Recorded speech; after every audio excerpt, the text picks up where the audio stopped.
إن الحمد لله نحمده ونستعينه ونستغفره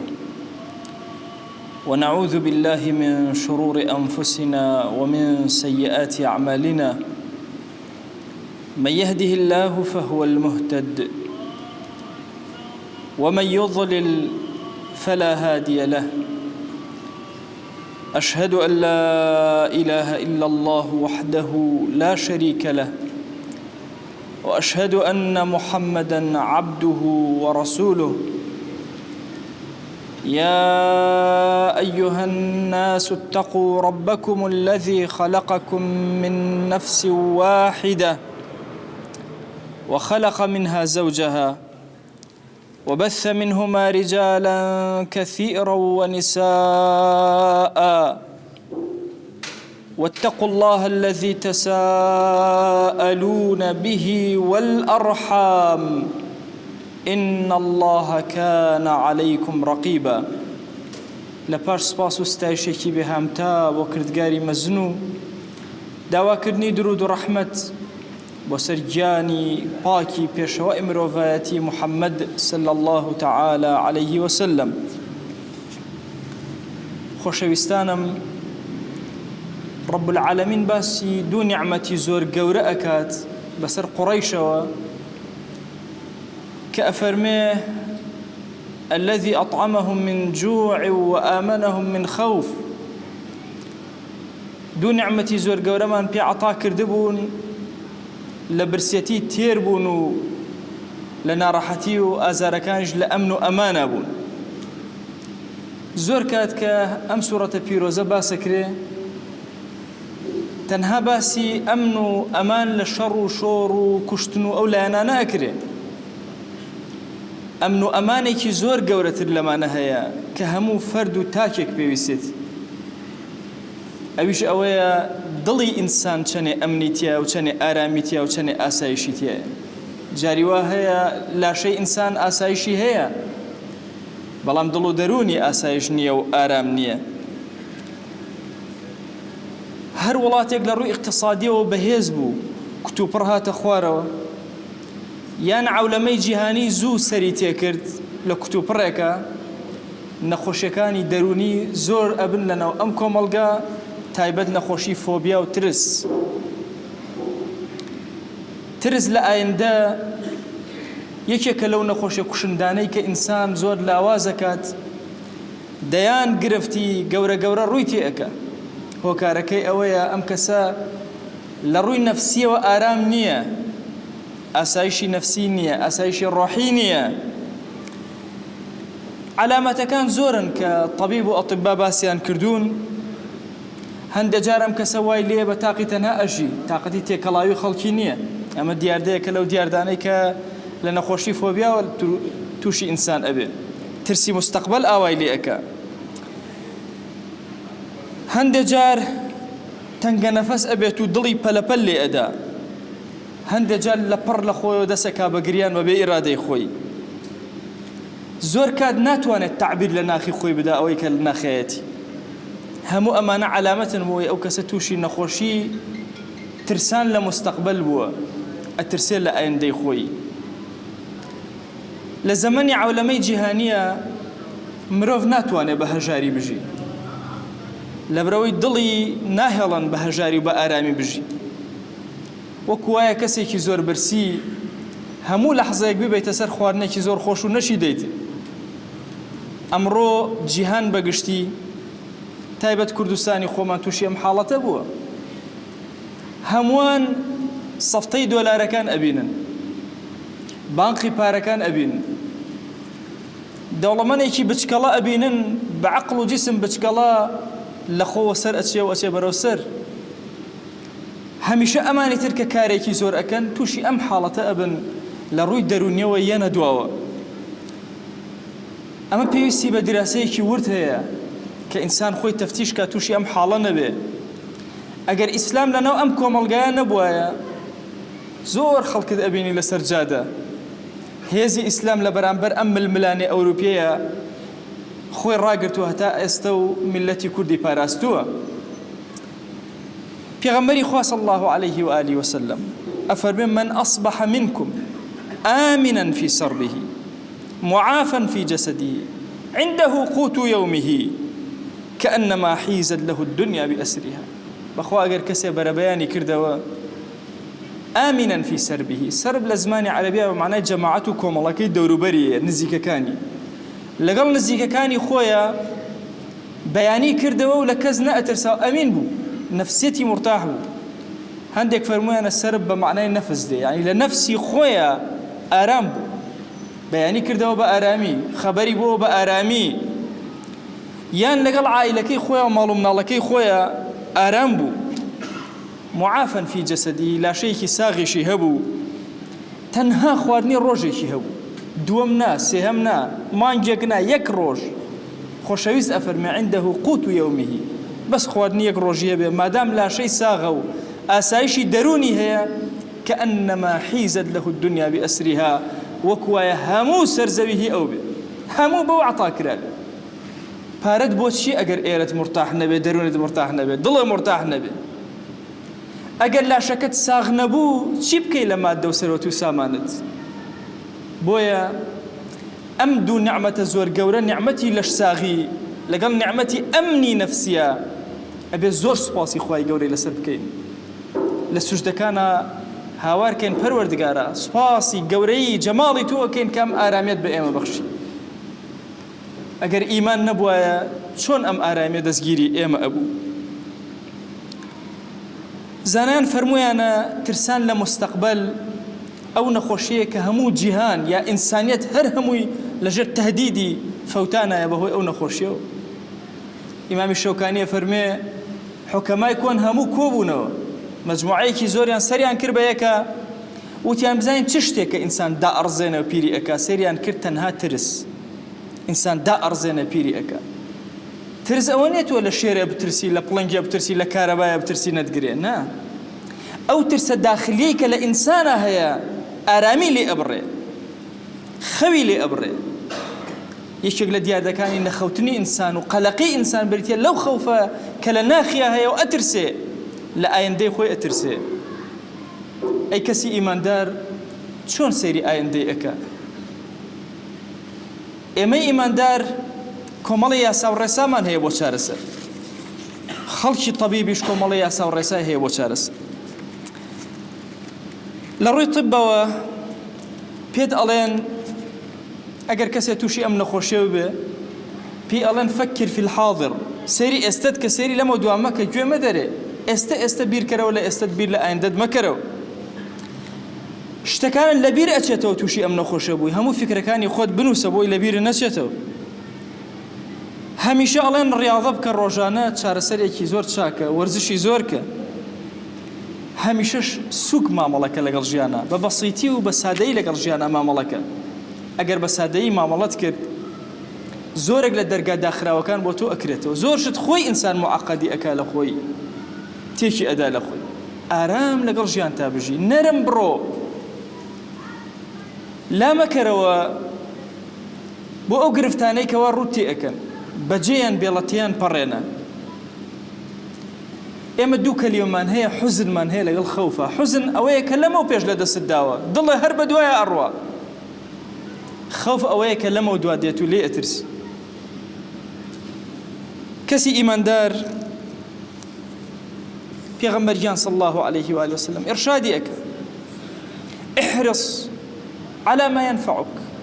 هرشتك سودي بوتوه حريص بلا سري أوي كسودي نية غم وخفتك كسود بوتو ناقيني جوي مدر إهمالك واستعن بالله ولا تعجز پشت بخواي خود قايمك نكي تماليكي بالي لبديتو پشتويني لبكيتو لما لو دابنيشو نيت درو لا حتى وكو أولا شيء كارك وإن أصابك شيء فلا تقل لو أني فعلت كذا وكذا لكان كذا أجر مصيبة الرويتي كردي ملا أجر وام كردي أو أن أبو أجر وابو وأنا أبو ليه كر ليه مو بدسي خوايا وأقداري خوايا ولكن قل قدر الله وما شاء فعل أما قدر أبو هاتو تبيشوا خواتشي مشيئتي هبه هر أو أبيت بو يضلت زور آرام بهزبه كسي إيمان دار بەهۆی ئیمانە بەهێزەکەیەوە ئەوەی کە لە دەستی ئەدا تەنها خێر لەوە ئەبێنە لە دەستی داوە. تەسەوەر کە هەر یەکێک لە ئێمە ئەوەی بە نیعمەتی ئەزانێت لەوە ئەچێ خودی ئەوە نیقمەت بێ. جاری وا هەیە وا تەسەوەر ئەەکەی ماڵی زۆر نیعمەت بێ بەنسبەت تۆ. چەند کەسەیە گیرۆدەی دەستی ماڵەکەیەتی، نەخەوی هەیە، نە ئیسراحەتی هەیە، نە مناڵی، نەخۆی، بە دوای 4 دینار ڕائەکات و ناشی خوات و کۆتایی پێ و خواحافیزی لێک. چەند ماڵی فەقیری هەژار هەیە کە زۆر زۆر ئارام. ئەم فکرە پێچەوانەیە و فکرە نییە کە کەسی موسڵمان ئازاترینە لە بازاڕە. دینارێکی ئەو بازاڕە نییە موسڵمان پەلاماری نەدا و کۆی نەکاتەوە. ئەبێ وابی موسڵمان بەس پارە لە دڵتان نییە چیە لە چنگتایە، هات ڕۆژت چۆن بوو تەئسیرت لێنا، کاریگەریت لێ ناکە. بۆیە ئێمە موسڵمان زۆر پێویستمان بەم قەناعەتە زاتی خۆمانە هەتاوکو ئارام بین لە بەرامبەر ئەم جەنگە گەورەی لە جیهانە لەگەڵمانە ئەکرێت. ئەمڕۆ هەموو جیهان گەنجی هەموو جیهان مشەوەش کراوە. ئەی تۆ تەسەوەر کە گەنج بۆچی ناتوانێت کار و کەسابەت بکە؟ خۆ ئەگەر کاسبی کا شتێکی کەمی دەسەکەوێ، بەڵام قەناعەت بە کەم نەماوە. بۆیە زۆر تەبیعیە کرێکاری فلیپینی وڵاتان بێن لێرە ئیشکەنەوەی خۆمان پێی نەکرێت. لەوەچێ کەسێکی سووری بێ لێرە ئیشکاوەی خۆم پێی نەکرێت. هۆکارەکەی ئەمەیە، ئەمەی ئێمە هەوڵ دراوە کە تووشی ئەم نەخۆشیە بکرێ بۆی لە پەل و پۆ بکەوێت، بۆی ئومەت هەڵنەسێتەوە، بۆی ئومەت خاوەنی هیچ نەبێ، خاوەنی گەنجی نەبێ. گەنج مشەوەش کراوە بە ئالەتێکی بێگیانەوە، هەمیشە سەیری بەرزتر لە خۆی ئەکات و پەنجەی ئەجوڵێنێ، وا تەسەوورەکە ئەمیش ئەبێ وەکو ئەوانە بێ. فلیمێکی میثالی کە بۆ دەرئەکرێ ژیانی لەگەڵ فلیمێکە سەرفەکە، چونکە ئەوێ لەم واقعە ڕاکە گۆشەگیر بووە کە ئەڵەم کەسەکە گۆشەگیر ئەبێ لە ترسی مستەقبل، وا تەسەوور نەکەی تەنها لە ماڵەوە دائنیشێ جووکە ناکە. کاتێک کە زۆر بینیت لەگەڵ مۆبایلەکەیە دائنیشێ، ئەوە گۆشەگیر بووە، ئەو تووشی نەخۆشی فۆبیا بووە، ئەوە فریای خۆی کەوێ، چارەسەری خۆی کە. چارەسەر بەمەیە کە كسي مسلمان لكي لا تأسوا على ما فاتكم ولا تفرحوا بما آتاكم. قد ما يوز نبي لو كلا دس داو الروشتوا قد يشكشتك دبو هاد لي خود لي غران نبي خود لي نبي تشد 4 دينار بي زوي قاتي تو هل نقري ارام به من با كسي جوره لما د جوره ترى للسلطه جوره ترى اگر مسؤولك تبيني خوي لي غورا كاتبو مسؤول اولا مسؤوليتك بسكتره اگر کسی که بینی به هوی پاره و خوی لی گورا ولا پاره کی بسوکتره اگر کسی که بینی به شهاده گورا ولا شهاده کی بسوکتره بلکو کسی گوره مسئولیت گوره اکا مسئولیتی که خوی به واهل واسه نگ او خوی به واهل واسه پاره گوره اکا نگ پاره گوره بکا بوی ضروره اما بچاو کراوی ما مالکین لگل ام واقعی کتی کوتی لخوا تصور نكن أما لخوا بمن دروز بوا أزان شنة كار كراوة شنة إعلام دم قالي كدو قرانيتي وقيجانيتي تا جنجي أما أولي بكا وخسارتي بكا لبرامبر أم موجة خطريك هيرشي هناوا أبي أما زهر أزان ما ملكين أبي أمنا خمان هبي عجبا لأمر المؤمن بيغمر جان صلى الله عليه وآله وسلم أفرمي سرم سر أمان لكاري كسي إيمان دار شاكر رويتيكا سپاس رب العالمين كو أجر ورقري خراب رويتك آرام أجر وأجر ورقري همو جاني مسلمان خيرا بوي أبي زور بهزبي جاري وهي دوستك وضعي زور اقتصادي باش خانوي كي هي داينا وبوي نفروشي وضعي لتكش دليقر إخوة إرادي وهي نفروشي دبا نفروشي فروشا الحمد لله نفروشا الحمد لله زررك هاي الحمد لله قازانجك الحمد لله أبي إنساني مسلمان بمكيفية تمام لك هۆکاری ئەساسی ئەمەش ئەگەڕێتەوە سەر ئەوەی کە عەقیدە لە دڵی ئێمە تەواو نەچەسبیوە. عەقیدە بریتینە لەوەی کە من بزانم عەقیدە چەند بەشە. عەقیدە ئەوەیە ئەم سەلامەتی دڵی تۆ ئەم تەسلیمکردنە بەخوا خۆت تەسلیم کەی بەخوا ئەمە دامەزانی عەقیدە. ئەو کاتە هیچ ڕەشەبایەکی زەمانە زەرر لە تۆ نادا. گێژەڵوگەکان کێن و ئەڕۆن تەئسیر لە تۆ ناکات چونکە تۆ دڵت لەوێەوە پەیوەستە. کەسی موسڵمان أبي زور أجاي لما بي أبي أثري عقيدة لأوا رنجي دابته توي مسلمان كإيمان بخواه هي وأزاني رب العالمين خاوني هم كون كائناته أجر بترسي خلالك لا شيء أترسي دواء خود من الله كان روتو رجال بن أي شنهتي وهون زور تيرتر لباوكان لدواء باوكان زور تيرتر جيانو مردن یەکێک لە پیاوچاکانە فەرمێ ئەولادی عومەری کوڕی عەبدولعەزیزم بینی یەکێکیانم بینی 100 ئەسپی هێنا بەخشی لە پێناوی خوایە عومەری کوڕی عەبدولعەزیز کاتێک کە مرد یەک شتی وە بەجێ نەهێڵان خوای گەورە خۆی ڕازقە خۆ ڕزق لەسەر زەوی نییە لە ئاسمانە ئەڵێ ئەولادی خەلیفەیەکی تریشم بینی زێڕ و سەرۆت و سامانی زۆری بۆ بەجێ مابوو خۆم بە چاوی خۆم بینیم کە سواڵێ کرد داوای لە خەڵکێک بیر لە مناڵەکەت مەکەرەوە ئایندەی بیدەرە دەستی خوا بیر لە خۆشت مەکەرەوە سبەینت بدەرە دەست خوددا مسلمان ئەم بەشە عەقیدەی ئەبێت جوان جوان دابمەزرێ بەیانیەکەی خۆی تەسلیم بەخوا کردبێ واللهی سەرت خستە سەر پشتی بە تەمای بەیانی مەبە ئارام لەگەڵ پێغەمبەری خوایە صلی الله علیه وسلم بنوو کاڵەم لەگەڵ ئەوا بنوو چۆن چی فەرمووە چۆنی فەرمووە ئەو چۆن خەوتووە ئەوە بخەو بەدەم سەڵەواتەوە بەیانی ئەکەیتەوە مرتاح دامەنیشە بە دیار کەناڵێکە و دوان و دەو هەواڵەکان و ئیخبار کورە هەواڵ هیچی پێ ناگەێنێ بەس مێشکم شەوەشەکە بڕواکەی جاریوە هەیە تەڵەبەیەکی دامەوە بینم لە زانکۆ ئاگای لێیە لە ئەمریکا و ئەوروپا و هیندستان و دار و بەرچی ڕوئەدا کەچی ئاگای لە نەفسی خۆی نییە چەند ئاڵۆز هەی داما و تۆ نەفسی خۆت ناخوێنیتەوە چی دەوروبەرە خوێنیتەوە ڕائەکەی تووشی نەخۆشی هاتووی لە ترسی ئەمەی داخلی خۆت ئەچیتە دەرەوە هەموو ئەوانەی کە سەیری ئیخباریان کرد و گویان لە ئیخبار کرد چیان پێ بڕە ئینسانی موسڵمان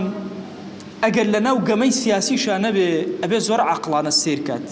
وەکو وایە خەڵک دووگۆڵی کە تۆ لێرەوە چەپڵە لێ بدەیت کاکە لێگەڕێ خەڵک دووگۆڵی خۆ تۆ دووگۆڵی کار نیت تۆی موسڵمان ئەبێ هوشیارانە مامەڵەکەی ئەبێ چاوکراوە بی گومانت زۆر باش بێ بەخوای خۆت واللهی هەر کەس گومانی باش بێ بەخوای خۆی قەت زەرەر ناهێنێ أنا عند ظن عبدي بي پیغمبر جان صلى الله عليه وسلم لحديث قدسي أفرمي رب العالمين فرميتي من لجي قماني عبدكام إن خيرا فخير وإن شرا فشر چاك وخراب خراب دا چاك بير كروا قمانت باش بي بخوا خوايك توي خلق كردوا بم جمال وكمالوا فراموشد أكا ميرولي فراموشناكا طيري فراموشناكا هنجك فراموشناكا تو فراموشكا أي عبد كورا قردون وسرزوي هواي بو تو خلق كردوا ئیمامی غەزالیە فەرمێ والله هەر دارێک لەم سەرزەویە هەیە تۆ بزانی یا نەزانی بۆ تۆ خەلق کراوە یەک ئەستێرە نییە بە ئاسمانەوە لە پێناوی تۆیە دروست نەکرا بێ ئینسان تۆ غەمی چی ئەخۆی رب العالمین نمونەی ئاژەڵەکان زۆر گەورەیە لە سەرزەویە زۆر شتیان بە ئێمە وتووە ئاژەڵی وا هەیە بەس بۆ خۆی کۆ ئەکات وەکو مێرولە مرۆڤ هیچ ئیسفادەی لێ ناکە ئاژەڵی تریشمان هەیە زۆر کەدەم ئاژەڵە کە بەسەر زەویە ڕواکەوێتە بن پێ دەی هەشمانە لە گیاندارەکان وەکو هەنگ بە ئاسمانە یەت و ئەڕوات و بەشی خۆشی و بەشی ئینسانیش ئەدا تۆ لە چی ئەترسی ئاژەڵێ بەشی تۆ بدا یعنی تۆ رب العالمین فرامۆش ئەکا هەندێک لە ئاژەڵەکان زۆر خۆیان مانوو ئەکەن هەندێک کۆ ئەکەنەوە هەندێک کۆ ناکەنەوە هەندێک بە خەسارە ئەدەن بەڵام کۆی گشتی سەیری سەرزەوی بکە ئەمە هەمووی لە پێناوی تۆیە بۆی تۆ دەرسی لێ وەرگری ئەوی تێ بگەی هەنگێکی داما و یەتە دەرەوە بڕۆ چ شتێک خوای گەورە چه بەرنامەیەکی بۆ دانا چی دروستەکە چ خۆی چ بەرامبەرەکانی چه سوودێکی لێ وەرەگرێت جاری وایە ورچێک جاری وایە مشکێک سوودی لێ وەرەگرێت جاری وایە مرۆڤێک عەتای هەیە و ئەبەخشێ دەی رب العالمین ئەم هەنگە بێدەسەڵاتە ئەم نیعمەتە جوانەی ئەداتێ تۆ فەرامۆشەکە ئەی مرۆڤ کە هەنگی لە پێناوی تۆیە دروست کردو بۆیە ئینسانی موسڵمان ئەبێ بە ئارامی لەگەڵ خوای خۆیان بژی عەقیدەیەکی پتەوی هەبێ گومانی زۆر باش بێ بەرامبەر بە رب العالمینی خۆی لەگەڵ خوای خۆیان بژی خەمی کارەکانی خوات نەبێ خەمی کاری خۆت بێ ڕزق کاری خوایە جەل جەلالوه تۆ ئەوەندە لەسەر کاری خۆتەکەی چیتە بازار و کەسابەتەکەی ئیشەکەی ناوەستی تەمەڵ نابی یەکەمی لە بازارە ئەوی تری بەدەست رب العالمینە چۆن تەقدیر ئەکا چۆنت ئەداتێت چۆنت لێ ئەسەنێتەوە لێگەڕە لە ئیشی رب العالمین سەرۆت و سامانت هەبوو الحەمدولله تۆ لە ناو ئیمتیحانێکی قورسای نەشت بوو هەر لە ناو ئیمتیحانێک لەم ئیمتیحانات کێ دەرئەچێ و کێ دەرناچێ بۆیە عەزیزان ترسان لە ئایندە خەتەرێکی زۆر گەورەی و تەهدیدی هەموو مرۆڤایەتیەکە لەسەر زەویە تاکە کەسێک کە لێ قوتار ئەبێت و نەجاتی ئەبێ ئەو ئیماندارە ساغەیە کە خۆی بە خاوەنی خۆی نازانێ خدا بە خاوەنی خۆی ئەزانێ عقیدەیەکی وای چەسپیوە کە ئەڵێ ئینا للهی ئەزانێ کە ئێمە موڵکی خۆین تەواو خوا رب العالمین موڵکەکەی خۆی فرامۆش ئەکە حوتێ لەناو دەریا و ماسێک لەناو دەریایە لە یاد نەکە تۆ لە یادەکە ئەولادی تۆ لە یادەکە ئارام لەگەڵ ژیان تا بژی بۆی ئارام بمری ئەوانەی دینداری ئەکەن و بەرەو لای خوا ئەڕۆن لە سەرمەرگا پێش ئەوەی بڕۆن و ئێرە بەجێ بێڵن خۆشترین ساتەکانی ژیانیان دەکەوێتە ئەو کاتە إن الذين قالوا ربنا الله ثم استقاموا تتنزل عليهم الملائكة ألا تخافوا ولا تحزنوا والله إيمان داري وراستري شقامة قرتو أرويت لقل دين داريا استقامت هي أهل مزقوت وخواناسي ودين داري ما ترسل لسر مرد بيج مردن ولو لحظة يقبل ملائكان بوليانا سرسرت مجدد أدنى غم نخوي بوي كروش لدس خوايا بجيب يلا غم نخوي خفت نخوي بوي كلو دواده نترسي والله بو باشتر أشي إيرا بجي إيلي ميداني كي قورتري جوان ترشا ورتك خوايا جان إما أمر لما عليتو يكوبون وتوخذ شاهدي تنها لبر خاطري جاري محمد المصطفى صلى الله عليه وسلم ليرا كوبونته ديا إلهي لسرجم قنا كان ما مبورة خوايا بو خاتي قوري خود آرامي بخير دلو درون مانو خوايا آرامي بخير ناو مالو منال مانو إلهي آرامي بخير لاده وشار وقند وغلات مانو يا إلهي آرامي بسر أمتي بيغمبري خوايا صلى الله عليه وسلم ببارن يا إلهي داوال لي أكين بناوي جوانت بصفتي برزة باسم عظمتي آرامي بسر قورا كان مانا ببارن لروجي زندبونا ومن لحضوري تو يا أخويا آرامي بسر مانا ببارن يا إلهي داوال لي أكين برحمته بزي خل فتني أم زمانا بمان باريزا إلهي أم عبدانا هاتون تمالكيتو پروردگارا حاجه و داوایان زور زوره هەندێک جار زمانیان نایکا داواکان بەرزکەنەوە دڵیان پڕە لە داوا بۆ تۆی بەرزکەنەوە بەخوا ئیلاهی ئەمانە سوژدە نابن تەنها لە حوزوری تۆیان نەبێ ڕکوع نابن تەنها بۆ تۆ نەبێ بەخوا دەستی زەلیلی دوعا بەرز ناکەنەوە بۆ تۆ نەبێ دەیا ئیلاهی دوعاکانیان گیرا بکە ادعوا الله وأنتم موقنون بالإجابة. الحمد لله رب العالمين والصلاة والسلام على خير خلق الله محمد وعلى آله وأصحابه الكرام وتابعيهم بإحسان إلى يوم الدين. ربنا أرنا الحق حقا وارزقنا اتباعه وأرنا الباطل باطلا وارزقنا اجتنابه. ربنا آتنا في الدنيا حسنة وفي الآخرة حسنة وقنا عذاب النار. أوصيكم عباد الله ونفسي قبلكم بتقوى الله وكثرة مخافته، فإن التقوى شعار المؤمنين ودثار المتقين ووصية الله تبارك وتعالى في وفيكم وفي الخلق أجمعين. وشوي سكام قرزوان سر زميننا نعمة خواي قورنو بخشانش با إنسانا زوانو هورامي جونشان نعمة فرق وراك رب العالمين بنا بخشين مي پارێزگاری کردێژ واجب شەرعین سەر و شانێمەوە. بەتایبەتی ئارۆنە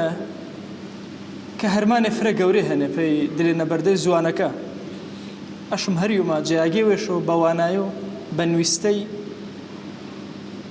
محاولە نەبە وەروانەی زوانەکەش نەفەوتیوە نامەکانتە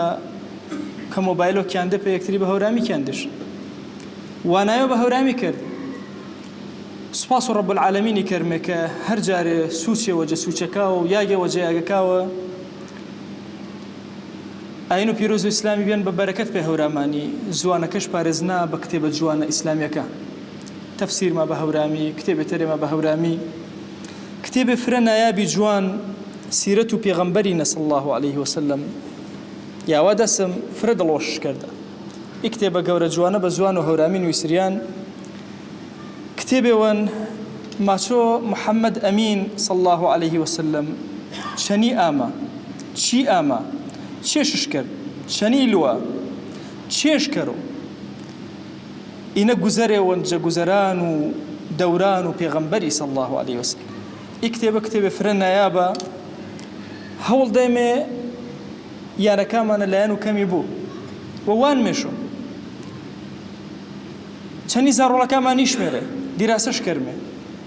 کم کتابم دیه بو چه بزوان و عربي چ بە زوان و سۆرانی پێسە ئینەیە نووسراوە ئیکتێبە وردەکاری سیرەت و پێغەمبەری شتەنە بۆ صلی الله عليه وسلم دەستوەشی پێی مؤلفی بەڕێزیش کە تاوانش ئاجهودە گەورەیە کەرەوە و پە زوانە فرە پەرمانایە سیرەت و حەزرەتی صلی الله عليه وسلم ترتیب کەرۆنە و تەنسیخ کەرۆنە و جوان جوان ڕازنۆشۆ کە زوان و هەورامی پی کتێباوە منۆوە چونکە ئیسلام هەتا عاقبەت و ژیانی منۆ هەر کەس قەڵەمش بڕشتا ئەشم ئی خزمەتەیە کرد چەنی ئانەیە وانیۆ چەنی ئانەیە منویسی ئەگەر زانی قەڵەمەوە هەن و تاوە هەورامی بنویسۆ سووسێ دینی گێرە و چەنەش بنویس